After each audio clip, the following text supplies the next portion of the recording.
You're young. You're so young. And you all know so much. And you see, let's talk about that youthfulness and that young thing now. Because I'm going to dispel all that myth right now. Because what you guys are trying to do is trying to deceive the Grenadian people and feel like all of a sudden you guys are some special youthful generation. And oh, they're young, and you emphasize they're young. And especially this podcast hit, oh, they're young, they're young. Well, let me tell you something, young man. Let me tell you right now.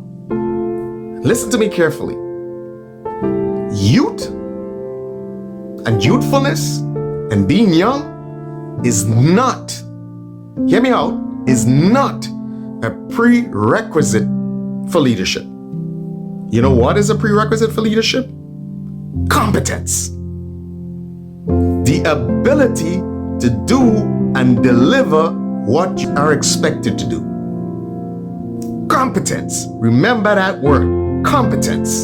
So when you talk about, oh, we're young, I'm not impressed. Because you know who I'm impressed with?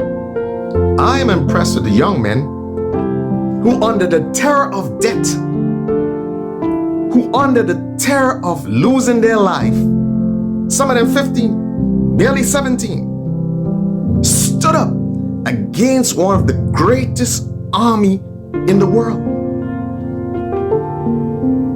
These are real young men who are young. They could boast about their youthfulness and what they did in their youth. Because they're to grave personal bodily harm, okay, and terror, stood up and manned some of the most sophisticated weaponry that existed at the time. So you here now come parading yourselves and thinking that you're smarter than everybody, okay, and you're young. Don't tell me about youthfulness.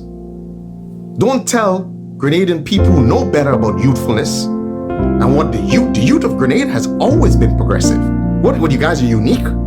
All of a sudden you're the only young people or the only young generation? There are people who are alive, was part of a great process. Ask them how old they were when they were officers. Ask them how old they were when they were part of the process. So you're not that special. Do not delude yourselves into believing that you're so special. As a matter of fact, you're much older than them. And what they achieved before they were 30 or 40, you guys could live about 10 lifetimes and never achieve it. So today, I want to dispel this whole myth you guys keep parading all over the place. Oh, we're young, we're young.